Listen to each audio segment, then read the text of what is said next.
When I grew up in Europe, I grew up in Paris specifically. I always had a sort of an affinity for any music that had meaningful beats, beats that I could feel. It was almost more important than string instruments or pianos and so on. I always felt that a good beat could carry you through any track, and that's why I had a very varied taste in music. Ranging from hip hop. I mean, a huge fan of the Beastie Boys, huge fan of Public Enemy. Even running into French rap as well. I was a big fan of I Am, for example. I had a long journey through electronic music as well. Essentially, obviously, house music is very prominent in France. House from Chicago. It's huge. A lot of the French production emerged more from the influence of Chicago and Detroit and New York. As I was starting to go out, I really got into house music, and I was organizing parties. I was DJing, although I was a terrible DJ, but I was stubborn about it. I just went on to really sort of build a taste for mixing my taste for hip-hop, my taste for house music together, and really kind of finding my bearings in terms of solid music with beats. I could be listening to Paul Revere of the Beasties, and then head back and actually I'd listen to Lil Louis French Kiss.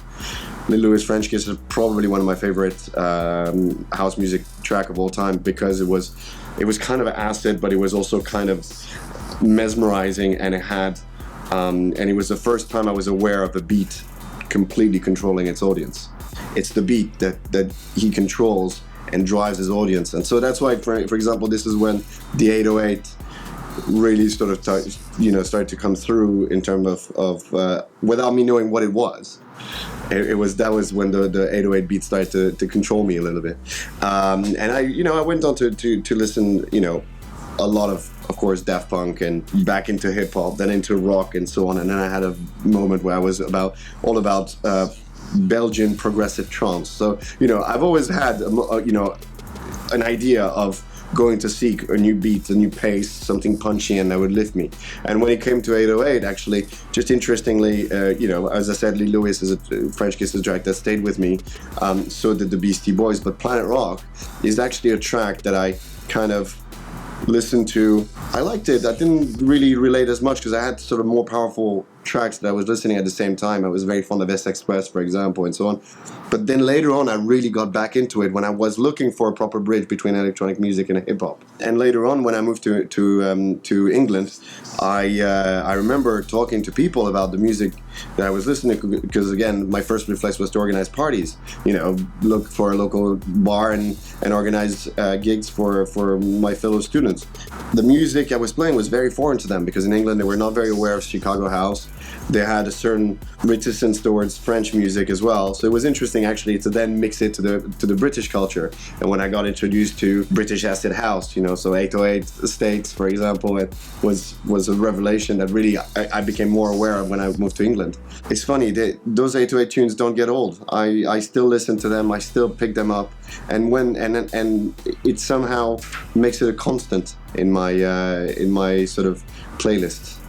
And they've been the same pieces of music for the last 20, 30 years. So I come from a varied background of entertainment and TV and advertising. I was always kind of restless. So even as early as the age of 15, as soon as I had spare time from school or anything, I would go and work. So I started working in media when I was 15.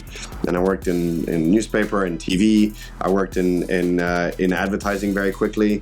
Then I worked for a long time for a financial news channel.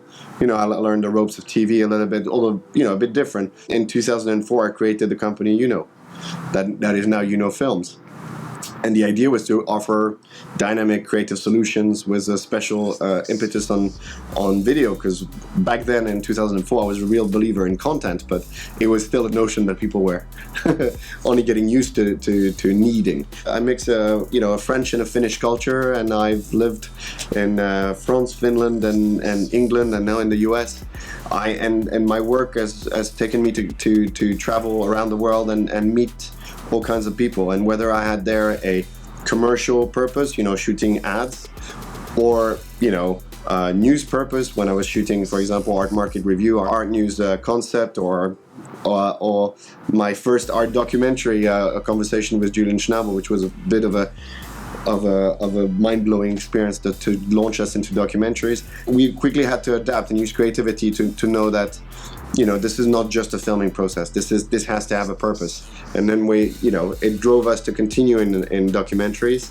You know, I opened our office in LA, focusing on documentaries and factual TV, and just going around trying to find that story that's gonna blow your mind at the next South by or Simfest, and and trying to find as well content that is relevant. When people today want content, people like me have to do it, not just journalism. We have to dig and find something out of the ordinary, and this is where the 808 is perfect.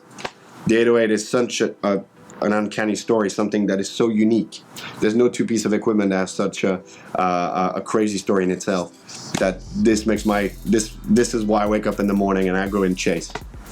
And I'm glad that I've been documenting footage since around 91, 92, even with the old 8mm tapes and all that. We've been just recording and filming our journey, because I was always just a filmaholic. I was always just film, which now I'm glad I've been doing it, because we have hundreds of tapes. They gave us a closet, literally, like a little corner, and it was a table, and it was our computer. And our whole thing, man, me and Coast was just like, hey, man, we ain't leaving here without getting a placement, man. And that's when we made Made to Love. That's when we put, the Chicago Deep House. I place no importance on BET Awards or MTV or The Source or Double XL or any outlet that is supposed to validate me as an artist. We have to teach young people that they can actually be, quote, artists. They can make a better living, in many cases, being an artist. What needs to really be taught within these programs is the notion of hustling.